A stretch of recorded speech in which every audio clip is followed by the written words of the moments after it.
Но мен ойнағаным бар әлі тағын бір Салауат абай білән шахмат. И достар, шуны айтам, Салауат абай білән шахмат ойнағаншы мен шуны аңладым. Оказывается, мен мынаға фикірін дұрыс етмейді. Салауат абай білән шахмат ойнағаншы мен шахматның бір фигурасында дұрыс исім білән йөртмәгәнмен икән. Һәрберсенә исем биреп бетергән уларда. Белсәгез, дуслар, пешка, пустышка, бір файдасы юк.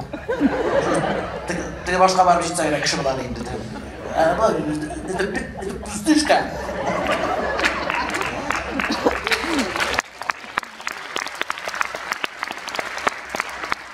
Фил, дебил, слон. Ну, бөтенсен алып, как есть, әйтеп тә булмый бит. Үзе бер ни бара белән. Аның белән шахмат уйнаганда үзе бер тарих бар анда ничектер. Фигураларда. Мен Зәкиш, Салават абай, ишетерин, зинһар өчен әйтәм. Сүгенмәгез, не материтесь мен сезгә. Сез миңа уйларга бирмисез, күрдерәсез дип инде. Һәрбер җавап та әзер бит. Зәкиш, когда я играю в шахмат, мат не только завершает игру, но и сопровождает.